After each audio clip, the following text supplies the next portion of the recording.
तो भाई अब हमारे पास आती है कुछ इस तरीके की टाइप, जो कि हमारे पास ये है कि हमारे पास 24 संख्या हैं और उनका जो औसत है 26 है, और उनकी जो पहली संख्या है, पहली 15 संख्या है, उनका औसत 23 दे रखा है और अंतिम 8 संख्या का औसत 33 दे रखा है। और हमें पूछा क्या है, 16वीं संख्या पूछी गई है। अभी 16वीं संख्या बताने के लिए करना क्या है, हम करते क्या है, जो बेसिक मेथड है वो क्या करते हैं, इसकी इससे मल्टीप्लाई करते हैं, 24 की मल्टीप्लाई 26 से, 15 की मल्टीप्लाई 23 से, 8 की मल्टीप्लाई 33 से, और उनको जोड़ घटा करके जब हमारे पास क्या आता है 16, मतलब जो 16वीं नंबर हमारे पास जो बचा हुआ है उसका जो नंबर है वो कितना आता है, वो हमारा तभी आता है जब उनको जोड़ घटा लेते हैं। लेकिन हम करेंगे क्या, इस वाले मेथड में, जो मैं मेथड आपको बताऊंगा उस मेथड को अगर आप यूज़ करते हो तो इसको और जल्दी इसको सॉल्व कर पाओगे। ठीक है, तो अब चलो इसका मेथड देख लेते हैं। ठीक है, बहुत ही बेसिक मेथड नहीं है, मतलब एक तरीके से आपको इसके लिए थोड़ा सा और प्रिपेयर होना पड़ेगा। अगर आपके पास ज़्यादा नॉलेज नहीं है एवरेज के सवालों को लेकर तो आपको थोड़ा और नॉलेज लेना पड़ेगा। लेकिन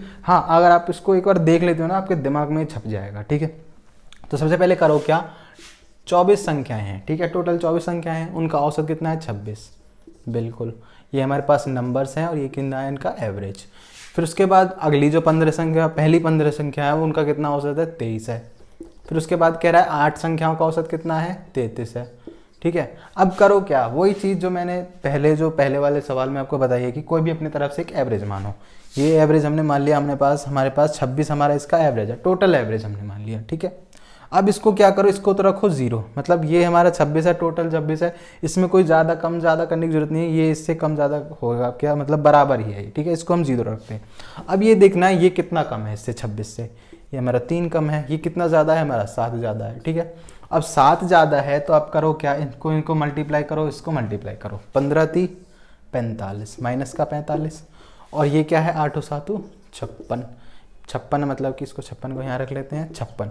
ठीक है, ये प्लस का 56 है और माइनस का 45, तो अपना आता कितना है यहाँ पर प्लस का 11। अगर इन दोनों को जोड़ लेते हैं, ठीक है, हमारे पास 11 निकल कर आया।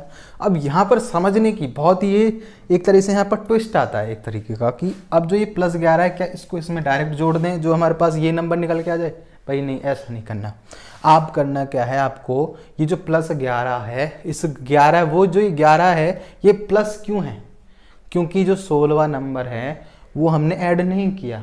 ठीक है, 16वां नंबर अगर इसको ऐड कर लेते तो हमारा जो है इस +11 को पूरा कब करता, अगर 16वां नंबर के पास 11 कम होता।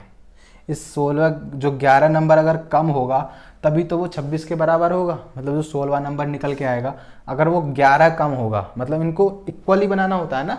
एवरेज में क्या करते हैं, हम सभी को इक्वल बनाते हैं। ठीक है, सभी का एवरेज इक्वल करने के लिए क्या करना है, अगर यहाँ पर इन सभी के पास जो ये 23 नंबर है, इनके पास क्या है 11 ज़्यादा, तो 16 को कितना होना चाहिए कि जो वो इन सभी की बराबरी कर सके। बराबरी करने के लिए इससे मतलब जितना ये ज़्यादा है उससे कम होना चाहिए, मतलब उतना ही कम होना चाहिए कि जो ये इन सभी की बराबरी कर सके। ऐसा ही है ना, 16वां नंबर अगर -11 होगा तभी तो इनकी बराबरी कर सकेगा। अगर 16वां का नंबर 11 आ जाएगा, -11 आ जाएगा तो ये 0 हो जाएगा।